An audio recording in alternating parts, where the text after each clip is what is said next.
Hey guys, welcome back. It's Maverick here, and it is now time for another episode of Monogatari Mondays. So, we are on episode 5 of Koimonogatari, and that also means we are nearing the end of the arc, and presumably the entire season as well. Now, I do know that there's still Hana Monogatari I have to go through, but I think chronologically, Koimonogatari, this arc right now is supposed to be at the very end, right? Hana, I presume, is dealing with what Araragi did with Kambaru, all the way back near the beginning of the school year.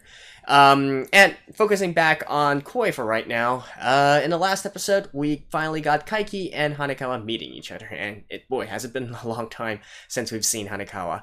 And I presume in this episode, we are going to get the twist, whatever it is, to appear. Now, maybe I shouldn't call it a twist, but just basically some, what is the sort of, how can I put it? This foreboding feeling that I have that's been permanent throughout this entire arc. I feel like things are going a little bit too smoothly, and there are definitely a lot of question marks remaining, right? Like, who is the one who is warning Kaiki to go away? Who's telling him? What exactly is the situation with Sengoku going to turn out into?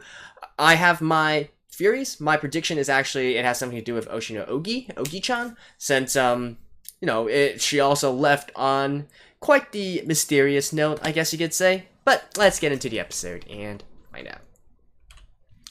Alright, let's begin in 3, 2, 1, play.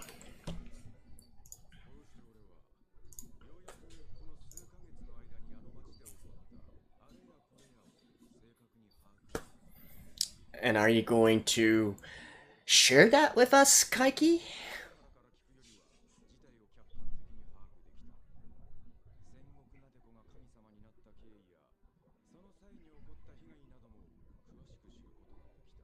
Damage.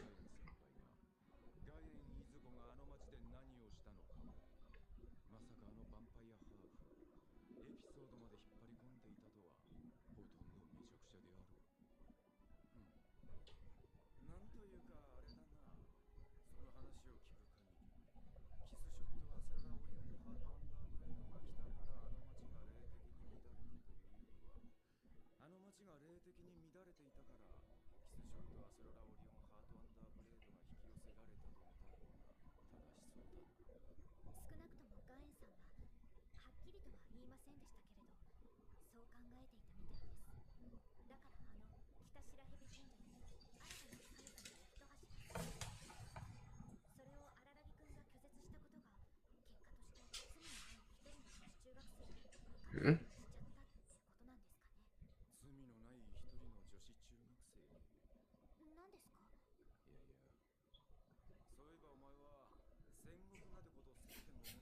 Is he questioning the innocent girl part?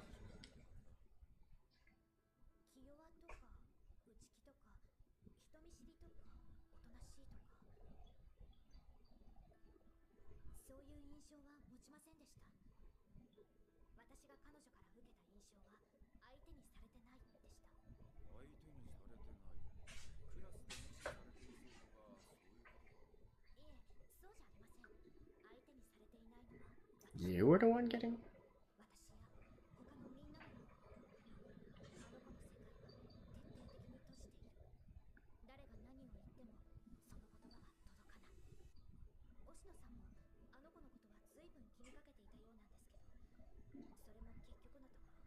Oshino-san. Meimei. The Oshino Meimei.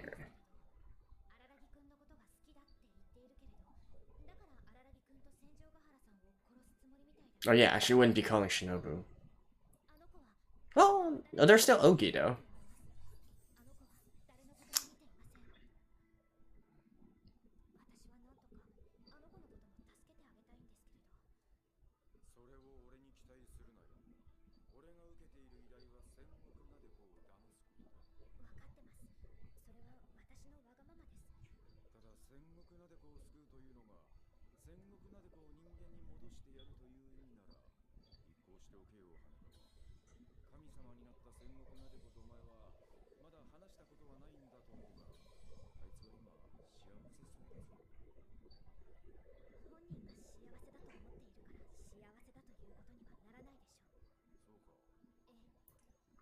Well, it depends on whose perspective you're looking at it from. Right? There's no right or wrong in terms of the happiness you receive.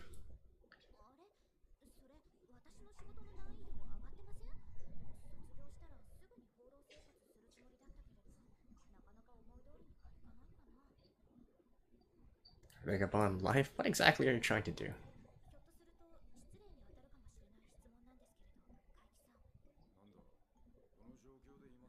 I think what flashed right there was he was trying to be Oshino-san. I wasn't quite able to read it yet.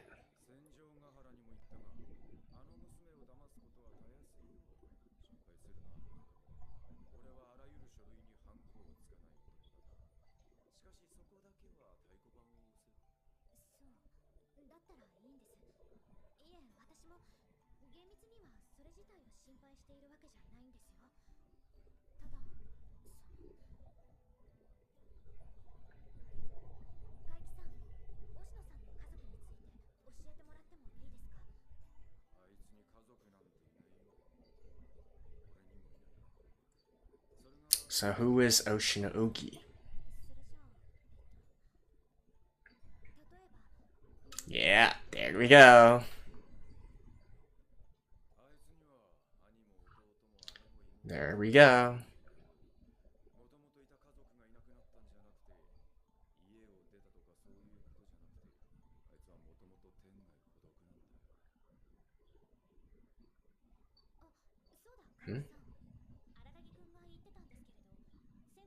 Ah, okay. I'm really curious. Okay.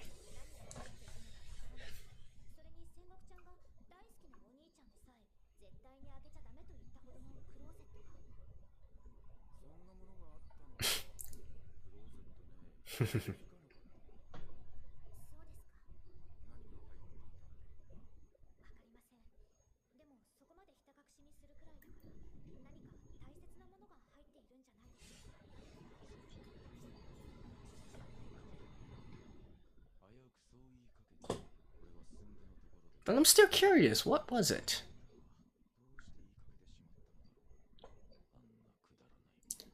Because it probably isn't insignificant, Kaiki, you dork. Ugh. Come on, out with it already.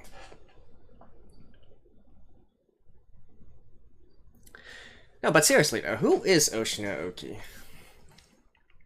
You know, I fought before. I actually fought before. Maybe she, especially since after knowing, after the first arc of this series, right? Where we know that time travel is actually possible using the oddity or aberration powers or whatnot, and some supernatural powers. I was actually kind of thinking whether or not Ogi might be someone from the future. Because in some of her, in some of her dialogue, she mentions things that seem to me almost imply that she knows what's going to happen. It just hasn't happened yet. And since they confirmed here that she's not actually Mei's niece,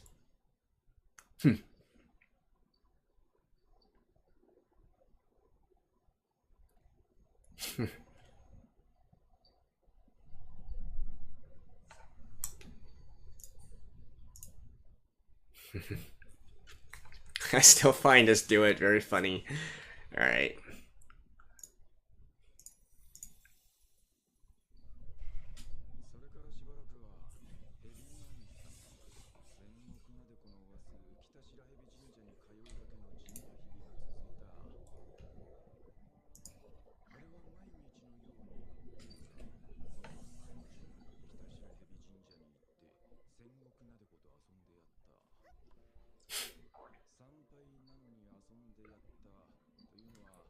So nobody else visits?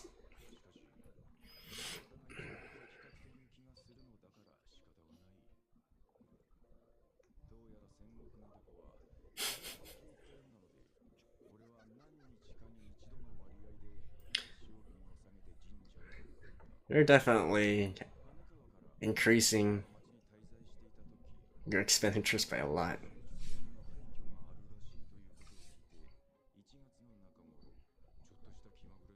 Ah, it's been a while.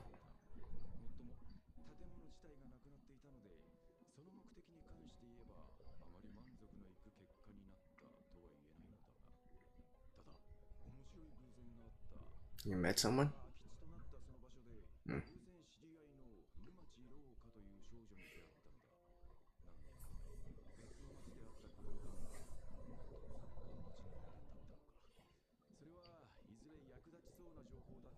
Is that a foreshadowing?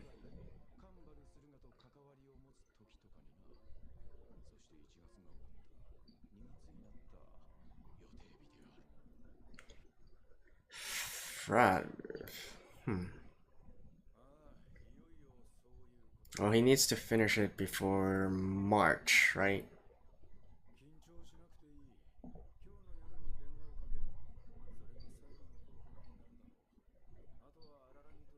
I'm presuming this is where shit hits the fan.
I presume so.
That's logical.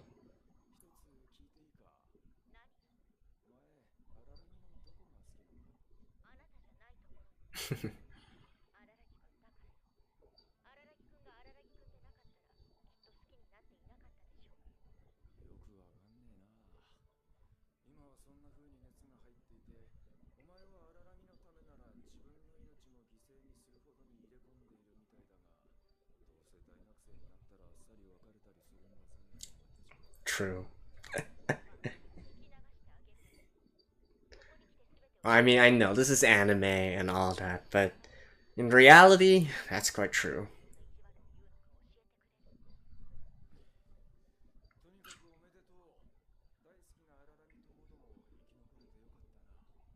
But what Kaiki thought there was also very true as well. Even if you do know the odds, you don't have to say anything.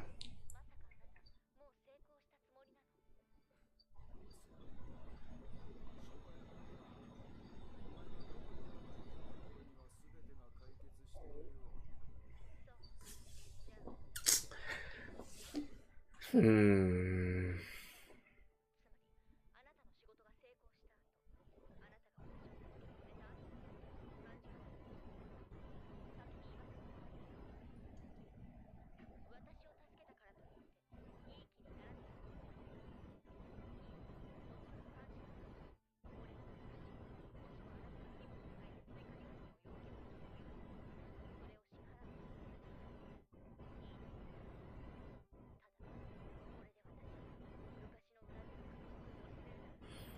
I don't think that was why Kaiki is doing this in the first place.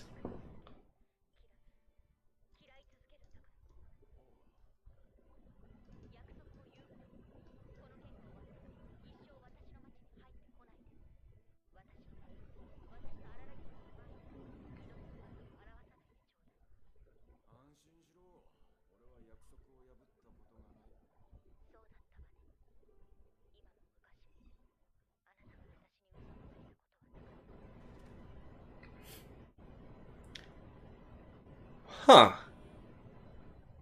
Oh, hello.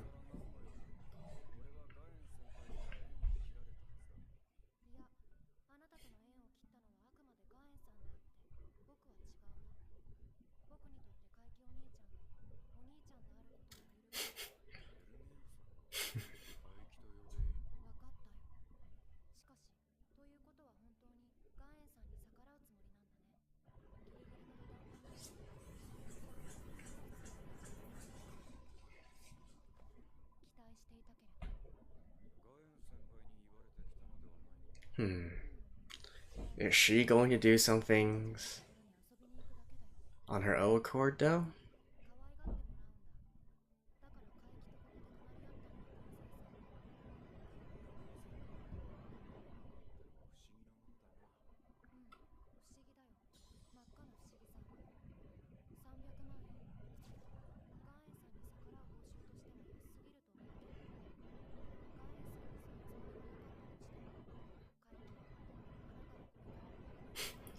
Within this industry. But he wasn't particularly in the same industry as Guyan, though, right? He's a con artist.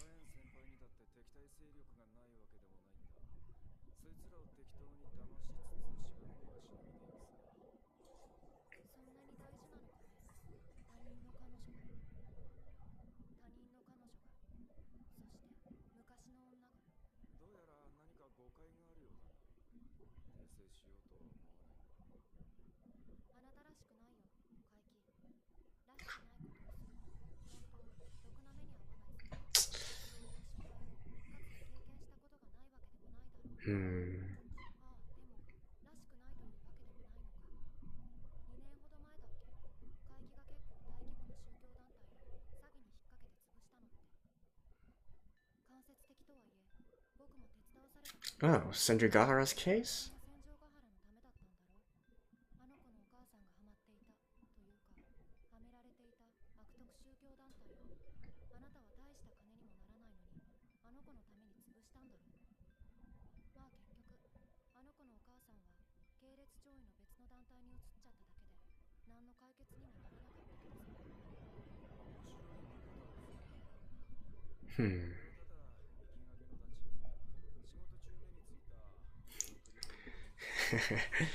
He's being tsundere Kaiki right now, right?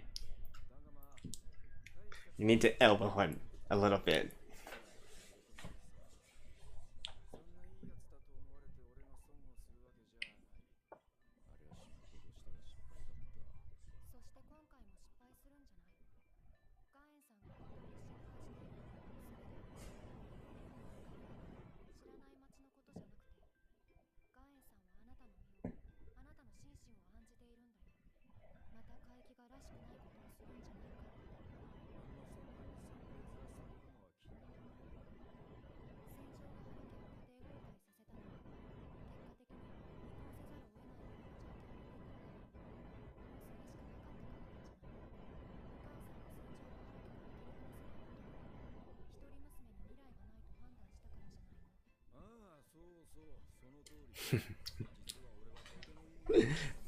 I think this counts as elbowing him.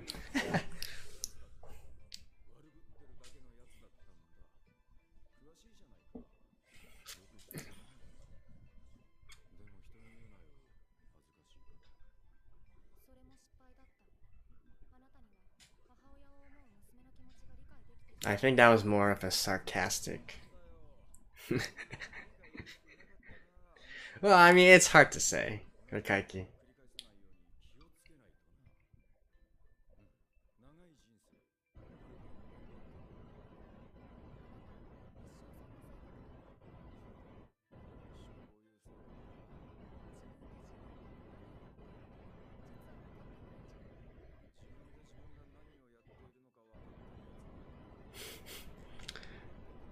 Okay. We're getting a little bit too philosophical here. Come on. Get to the point.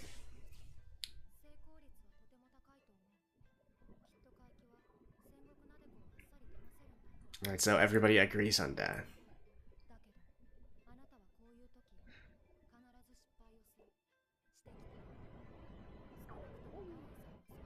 In situations like this, you fail.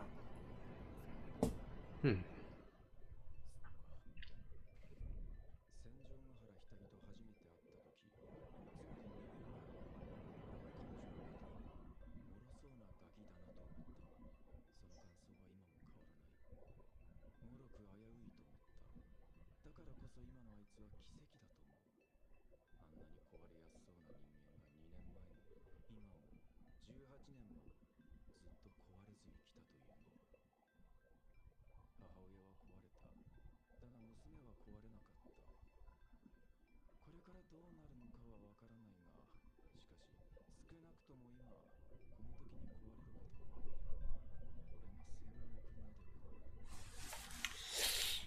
Yeah.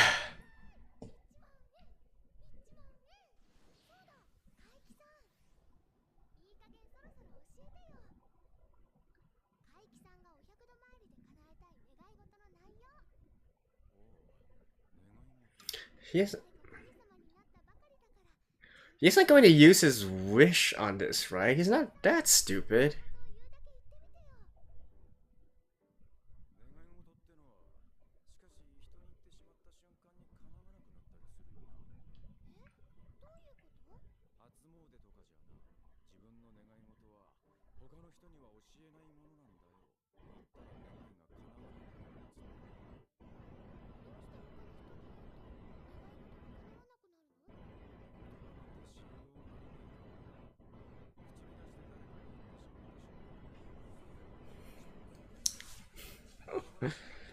Oh man. This is really stressful, even though they're just talking.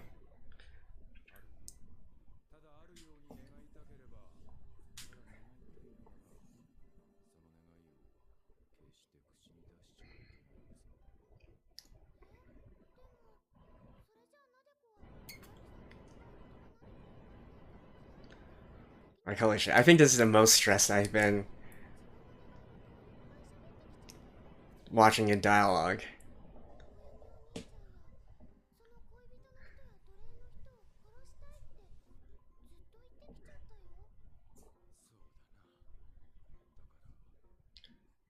Ah.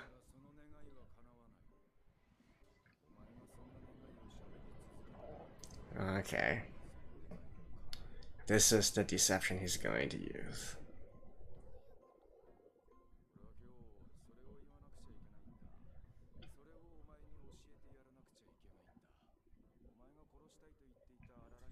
Is dead.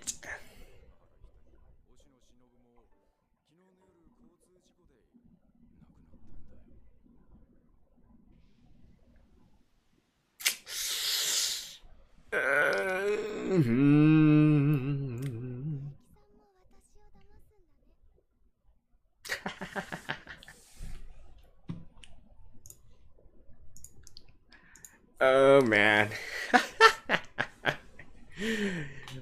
Oh god.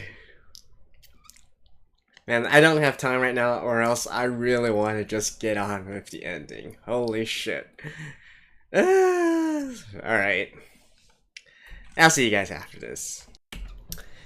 Oh man, even though this episode was still just a lot of talking, but man, we got so much information, and that ending there right before Kaiki talked to Sengoku, the anxiety levels was through the roof. I think there's only been very few times when watching anime where I experienced the same thing, when it's literally just people talking and then you just hold your breath to see what exactly will happen, right? And apparently, well, as I mentioned, shit hit the fan, right? And Sengoku knows. Although, I think that might also be a little bit of a, how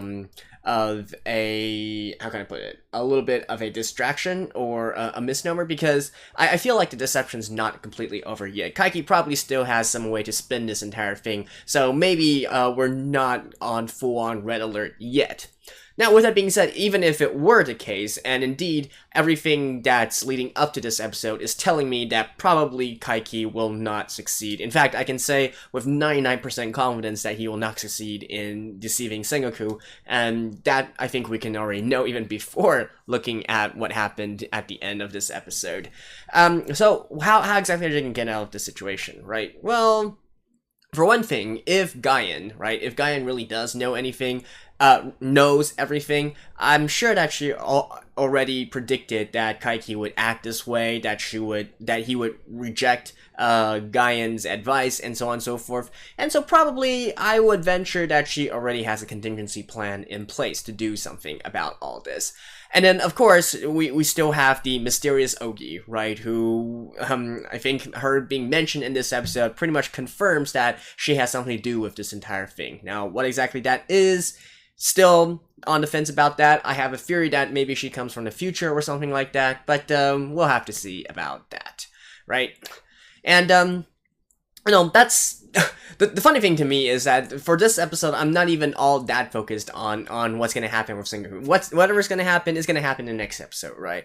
I feel like for this episode, I really want to focus on the sort of reveal, if you will, of Kaiki and his character, his backstory, and his relationship with Senjougahara.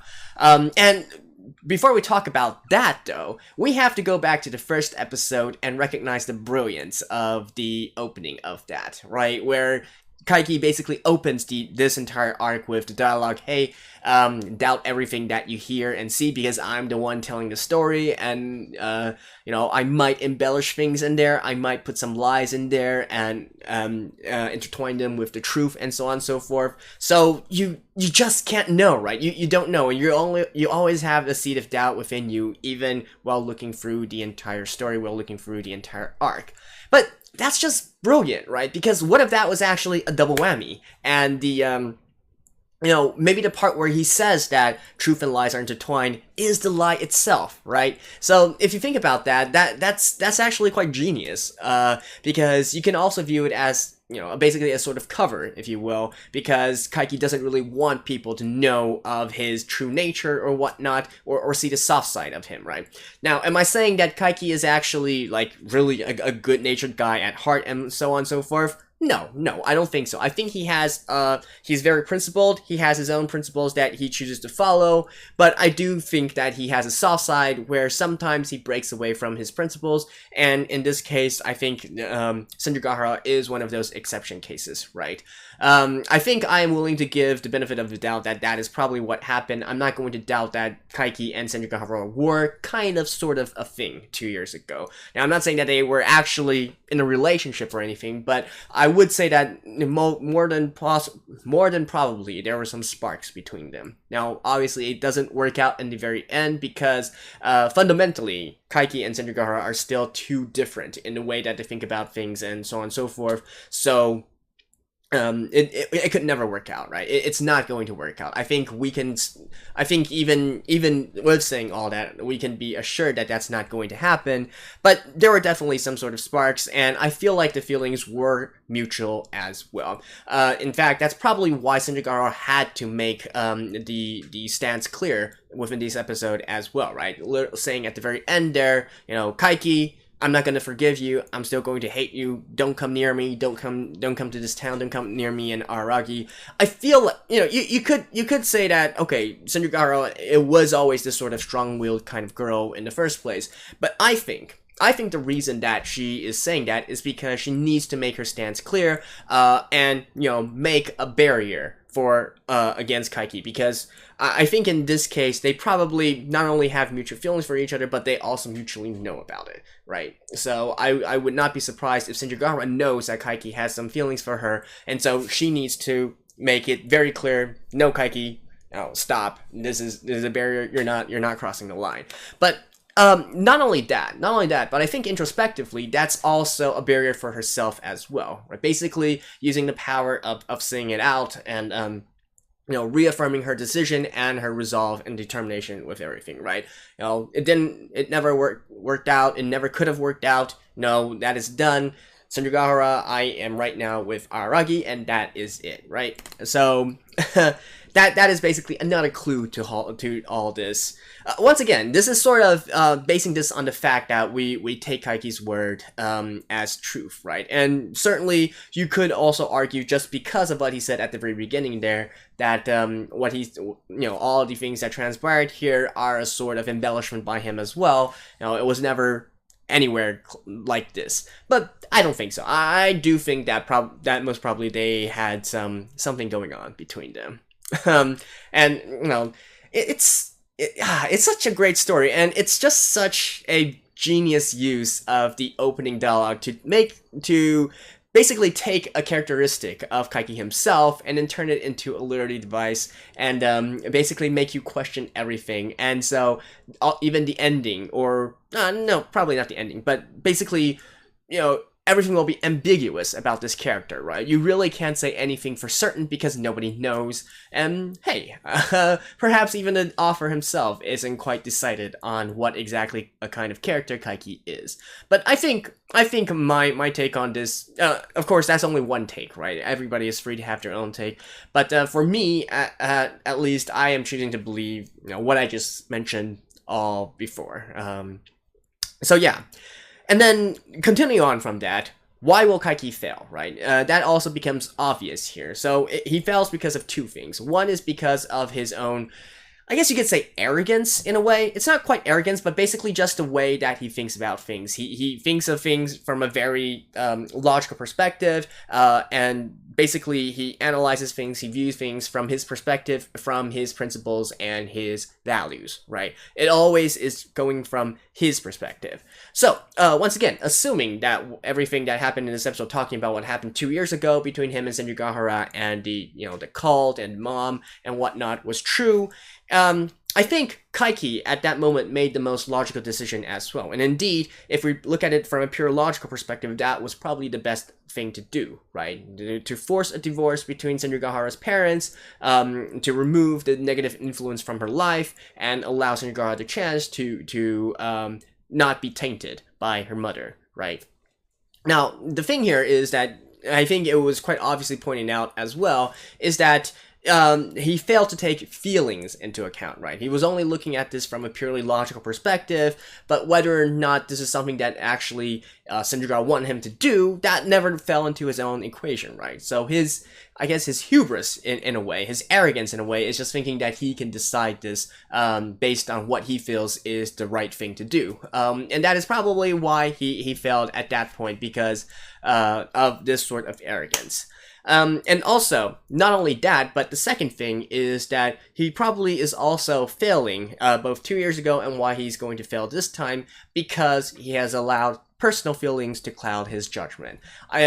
Basically what Ononoki was trying to say here is that, hey, Kaiki, you follow a very specific set of rules, a set of principles or morals, whatever you want to call it, values that you follow, right? And this is how you always do things. You never waver from that. However, if you do waver from that, such as 2 years ago and for right now, due to personal feelings, specifically for Senjougahara, you're not acting like yourself anymore, right? You're not acting according to how you've always lived your life, and this is going to cloud your judgment. This is going to be bad for you because you're not going to make the most objective decision here. For instance, what exactly was in the closet of Sengoku, right? Was that important? I actually think that is probably quite important, right? His instinct is already telling him something that he probably should share this information. It probably is significant, but right now his logic has already been tainted, and so he's like, nah, it's fine. There's nothing wrong about all that. I can just do this. There's nothing to indicate that my plan is going to fail. I'm going to deceive Sengoku and save Senjougahara, right? So his judgment is already being clouded, and his instinct is actually telling him, right? His fundamental root is telling him that something is wrong here, but he's choosing to ignore that voice. So based on these two factors, right, we can understand a little bit more about Kaiki, and we can also understand why he is not going to be able to finish this job the way that he intended to. So I think it's brilliant. Really think it's brilliant. again, this is just one take on the situation, right? And sure, I'd be glad if you guys can also share some of your ideas or opinions as to this entire relationship and about Kaiki as a whole, his character. What does he think of Senjougahara? The feelings there and whatnot. But I mean, yeah, I do like my interpretation right now, and I feel like this is also a very adult way of looking at this entire situation as well. This kind of having some sort of spark between them, but not really working out and all that. But then still, having that fleeting memory there, and still having that nostalgic factor that's driving you to do something for another person. That's really a sort of an adult love kind of concept, right? You typically don't see that in most shonen works or whatnot, right? That kind of feeling, that kind of interpretation. So it makes perfect sense, right? Especially considering that Kaiki is an adult, and he is looking at this through a more adult sort of perspective here. So yeah, basically that's it. I so want to go directly to the next episode right now, but I don't have time. Sorry. So in any case, I do want to hear some of your guys' thoughts and opinions on all this, and well, I will see you guys next week as well for the grand finale of this arc. So hope you guys enjoyed this. See you guys next time. Bye bye.